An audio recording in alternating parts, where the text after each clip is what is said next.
this is Emiko with the show, and I'm very, very happy to say that I'm standing here with Jeremy from MBL because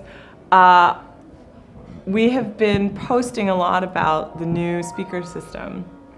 This is, we were just talking off camera before we started rolling, Radialstrahler, and that means that's a kind of circle of light, yeah, right? Giving this impression because the loudspeaker is putting the same tone and pressure evenly distributed around the sphere of the drive unit. Right, and if you guys haven't seen it, you should go to either to MBL's, it's on your Facebook page, isn't it? It is, and it's on our website right. as well. Yeah. And it's on the show's Facebook page and Instagram. We have it in a 3-part video of how the speaker is made, and it's absolutely fascinating. Yep. It's just mind-boggling, and it's quite infectious. Like, you sit there and you watch, and then you watch it over again and over again and over, and it's not a very long piece. Oh, this was made by the Discovery Channel. You're talking about the one in the factory?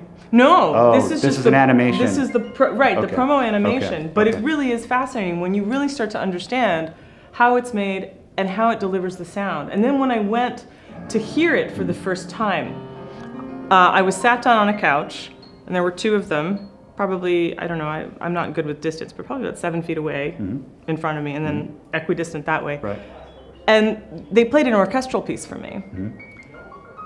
And my head started moving because I was trying to find where the players were. And it is truly, I know there's background music running now, but it truly doesn't do it justice, I have to say. It's an incredible piece of art. Absolutely. It really is. We're trying, the principle is to mimic how we hear sound in nature. And we don't talk to each other like this, which is this kind of beaming forward radiation pattern that is the way conventional loudspeakers function. Right. So this is giving you a balance of direct sound and reflected sound. So my voice is bouncing off of everything. It's not just coming straight at you. Right. So the loudspeaker is working basically on that principle. Right. How many speaker models do you have? We have 8 different models. They're all based on the same omnidirectional radiation pattern, and they all share the same tweeter and mid-range, which are the top 2 drivers.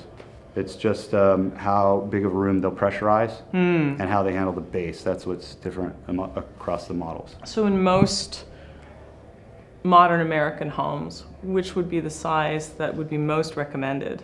Well, depending on the budget, the speaker that Oz had, the 116, is kind of the sweet spot. That's the middle of the speaker line. Okay. So that one is the easiest to amplify and to work into the room acoustic. You saw Oz has a very narrow room. The hotel room there, the speakers are much closer, obviously, to the sidewalls than here. very much so. Yeah. But in the shop, they were much further apart. Okay. Yeah. And they delivered sound so perfectly. And the other thing that he pointed out to me, which I thought was very unique to MBL, is that he can have the music playing at a certain, very audible volume and still have a conversation normally without screaming above or trying to find the frequencies below. Yes, this is because of this natural balance of pressure and power that's put into the room. So conventional speakers are using a box with a drive unit inside, and the drive unit builds pressure in the box, and then it launches this sound wave out. So there's effort there, and also when the drive units move forward, they're pushing, but they also move backwards. So they're putting energy back into whatever the cabinet is made of, aluminum, wood, whatever the material is. That energy has to be dealt with.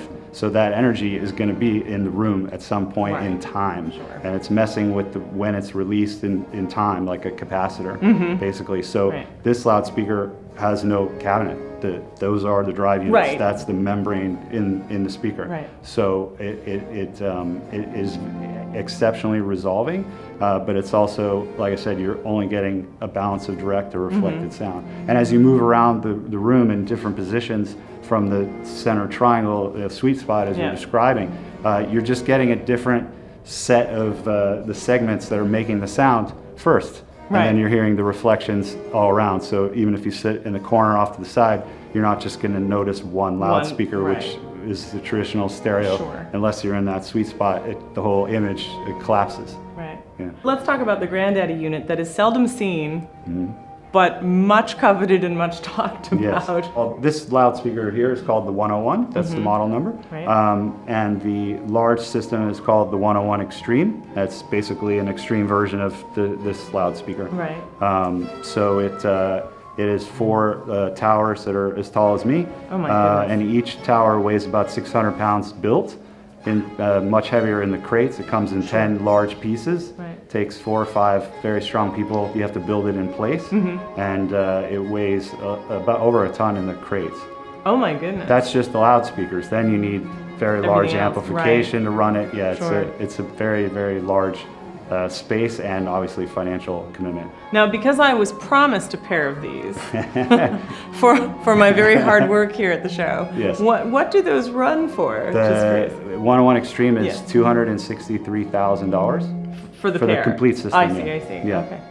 For the loudspeaker pair. Right, yes. right, Yeah. right. Yeah. Gotcha. So it has some separate subwoofer column, and then a separate column for the rest of the frequency range above about 100 hertz. Right. Wow. Fantastic. Well, you guys heard it here. MBL, go check them out. Jeremy, thank you so very much for your time. Thanks for coming by.